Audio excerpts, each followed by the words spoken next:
శ్రీరామం శ్రీరామం.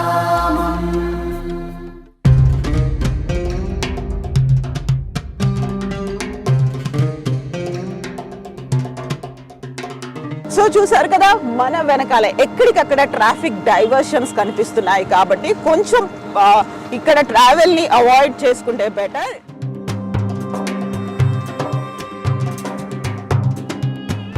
ఎస్, ప్రస్తుతం మనం ఉన్నాము అయోధ్యాపురంలో. అయోధ్యలోని దీన్ బంధు చౌరస్తాలో ఉన్నాము.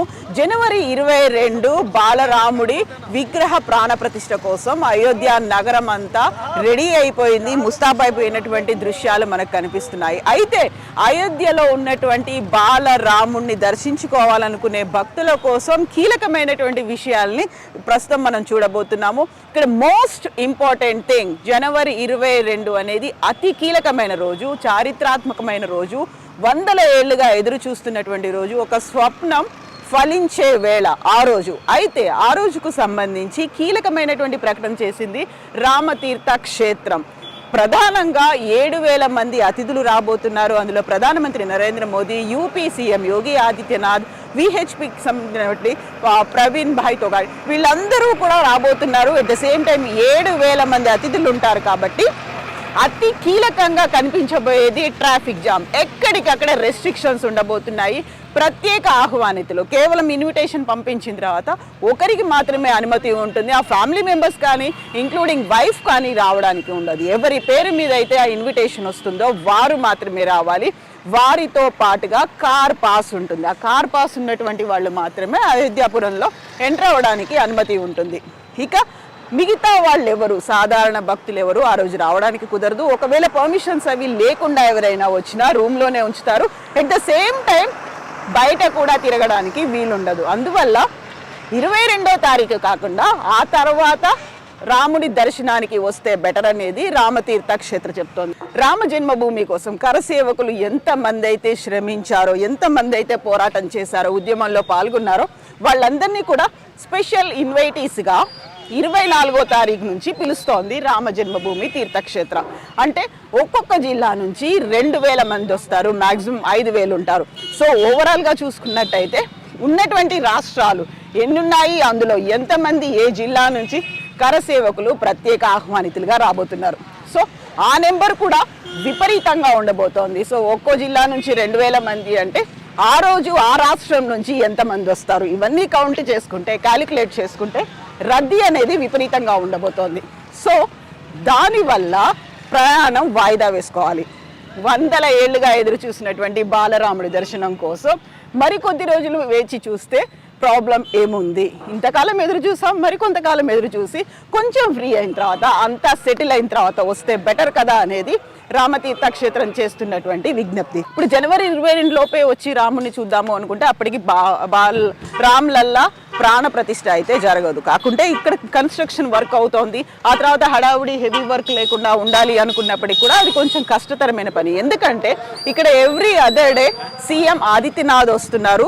దాంతో పాటుగా ట్రాఫిక్ డైవర్షన్స్ ఉన్నాయి. అట్ ద సేమ్ టైం నాలాల క్లీనింగ్తో పాటుగా రోడ్ వైడనింగ్, కన్స్ట్రక్షన్ వర్క్ ఇవన్నీ అవుతున్నాయి. కాబట్టి ట్రాఫిక్ జామ్స్ అనేవి అతి ఎక్కువగా కనిపిస్తున్నాయి. సో ఎక్కడికక్కడ జామ్ ప్యాక్డ్గా ఉండబోతోంది అయోధ్యాపురం అంతా.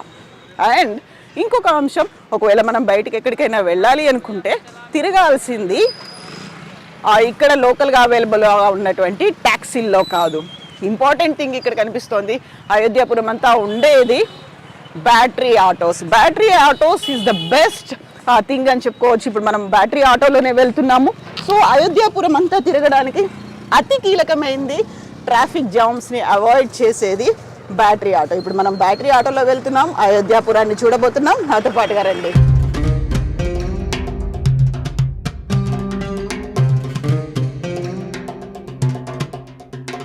సో చూసారు కదా, మన వెనకాల ఎక్కడికక్కడ ట్రాఫిక్ డైవర్షన్స్ కనిపిస్తున్నాయి కాబట్టి కొంచెం ఇక్కడ ట్రావెల్ని అవాయిడ్ చేసుకుంటే బెటర్. మంత్ ఎండ్ వరకు అట్లీస్ట్ February 1st నుంచి అయినా రావడం బెటర్.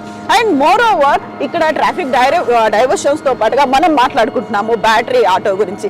సో చాలా స్మూత్ అండ్ కంఫర్టబుల్గా ఉంటుంది, ఈజీ జర్నీ అనేది ఉంటుంది. ఎందుకంటే హెవీ ట్రాఫిక్ అనేది కనిపిస్తుంది, ట్రాఫిక్ డైవర్షన్స్ కూడా ఉన్నాయి కాబట్టి ఈజీగా వెళ్ళడానికి అండ్ స్మూత్గా ఉంటుంది బ్యాటరీ ఆటోస్. అండ్ పర్యావరణ హితం కూడా కాబట్టి మీకు అయోధ్యలో ఎక్కడ చూసినా బ్యాటరీ ఆటోసే కనిపిస్తుంటాయి. అండ్ ఇక్కడ మనం కనిపిస్తోంది, ఇక్కడ వర్క్ అనేది కనిపిస్తోంది, కన్స్ట్రక్షన్ వర్క్ అనేది కనిపిస్తోంది.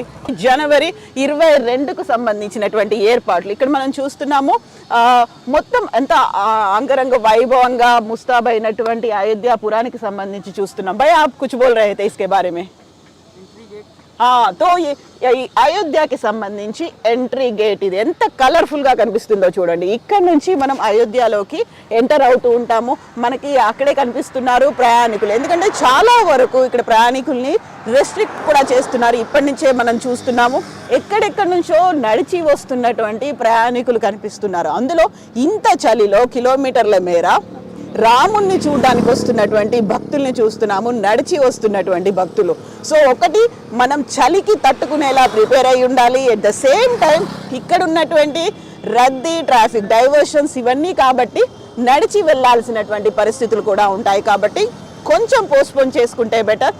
ప్రస్తుతానికి రాముణ్ణి చూడడానికి వస్తున్నటువంటి భక్తులు అక్కడ టెంపరీగా అరేంజ్ చేసినటువంటి రామ మందిరంలో రాముని చూడడానికి వచ్చేటువంటి భక్తులు కనిపిస్తున్నారు. ఇక ఇదంతా మనం చూస్తున్నాము ఎంట్రీ పాయింట్ కి సంబంధించి అందంగా, సుందరంగా, అద్భుతంగా అరేంజ్ చేసినటువంటి ఈ అరేంజ్మెంట్స్ అనేటివి. ఇంకా కన్స్ట్రక్షన్ వర్క్ జరుగుతుంది, అయినప్పటికీ కూడా ఇది నైట్ టైంలో చూసినట్టయితే ఒక సూర్యుడు వెలిగిపోతున్నట్టుగా ఉండేటువంటి లైట్స్ అనేవి మనకు కనిపిస్తుంటాయి. అయోధ్యకి సంబంధించి ఇది ఎంట్రీ పాయింట్. ఈ ఆర్చ్ అనేది కనిపిస్తోంది కదా, ఈ ఆర్చ్ నుంచి మనం ఎంటర్ అవుతాము లోపలికి. సో ఇక్కడ నుంచి మనం ఇంకో ప్రాంతానికి వెళ్తున్నాం, బయటకు వచ్చాం. అండ్ రైట్ సైడ్ లో కనిపిస్తుంది సూర్య భగవానుడు 7 గుర్రాల మీద సప్తాశ్వ రూఢుడై వస్తున్నటువంటి సూర్య భగవానుడు. రాముడు సూర్యవంశం కాబట్టి సూర్య భగవానుడిని అక్కడ ప్రతిష్ఠించారు. అయితే ఇప్పటికీ వర్క్ అనేది జరుగుతోంది కాబట్టి ఇంకా పూర్తి అందాలనేవి కనిపించట్లేదు. అండ్ అక్కడ ఉన్నటువంటి ఫ్లైఓవర్లను చూసినా, ఎక్కడ చూసినా రామ చిత్ర కథను, రామాయణానికి సంబంధించినటువంటి చిత్రాలని వివరిస్తూ ఉన్నటువంటి ఫ్లైఓవర్లు అనేవి కనిపిస్తున్నాయి. ఎక్కడికక్కడ కలర్ఫుల్గా ఉన్నాయి, పోలీసులు ఉన్నారు, డైవర్షన్స్ జరుగుతున్నాయి. అండ్ సో మనం ఇక్కడ లెఫ్ట్ సైడ్లో చూసుకున్నట్టయితే ఇంతకుముందు మనం మాట్లాడుకున్నాము వెహికల్స్ని రెస్ట్రిక్ట్ చేస్తున్నారు, లోపలికి రానివ్వట్లేదు అని.